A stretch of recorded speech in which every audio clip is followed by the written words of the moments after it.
Hello and welcome to Real Sports Overtime. Bryant Gumbel sitting here with Soledad O'Brien and Mary Carillo, and we're talking dogs because Soledad did the story on the dog breeding, and Mary, for years, has been the co-host of the Westminster Dog Show. What'd you think of the piece? It's a remarkable story. I love dogs, we both do, and I love covering the Westminster. I covered the National Dog Show as well, and I've always understood that the main part of the whole program, the AKC program, is to protect these dogs, to breed healthy, happy dogs. I've heard that before. Yeah, and I've always understood that that was the focal point of the AKC. It was.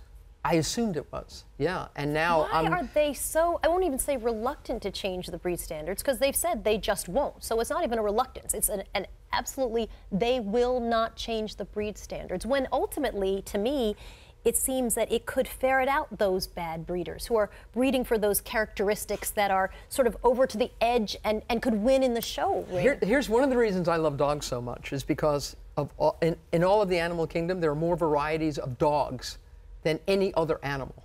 And the reason is because very early on, when man realized that you could domesticate this animal, we started screwing with them. And then, well, you can use them to herd, you can use them to hunt, you can use them to, I mean, you recognize, like, the versatility. Right. Exactly. And that's why there are so many dogs. And now this is a very disturbing story. But wouldn't you think that the AKC would view an animal rights activist as somebody to embrace, as opposed to somebody who's an opponent? The goals, one would think, would be the same, right? Only the best for dogs, I would think, would be a But you know, your solution is actually a pretty good one, which is it would help if the people doing the judging just said, you know what, this is a great looking dog. It's not a healthy dog, so no. Right, which goes back to the breed standards then you'd have to tweak them, you'd have to change them, you'd have to sort of re-educate the judges so they're not taking something that looks exotic and unique and will stand out in the show ring and make that thing a winner, or something that's been inbred like the 2013 The old winner. thing is always follow the money. Where's the money in this?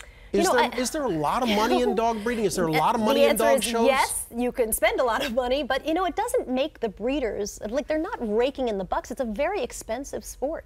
I think that, so yes, there's a ton of money, but it's not in money that they're taking in. It's really, really expensive. It's really time consuming. Most of the folks we spoke to at the Westminster Dog Show were going to all the shows and traveling with their very pampered animals and carting them everywhere and driving them everywhere. I mean, it's a real investment because they love their dogs so much. I think also it seems like in recent times, there's a lot of handbag dogs. You know, they're trying to make dogs. Careful, including your own.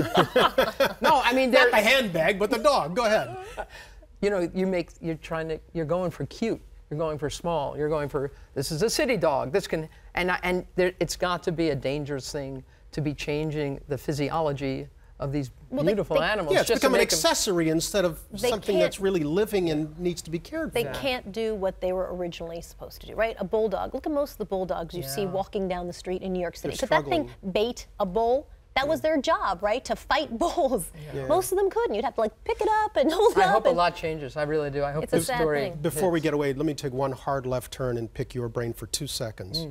Oscar Pistorius. You spent some time with it. I did. We've all watched the trial unfold.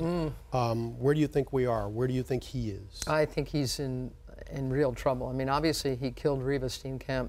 Did he murder her? More and more, I think the evidence is coming down that he. I mean, it doesn't make any sense. It strains credulity that he didn't know that Reva was out of the bed, and that it doesn't look.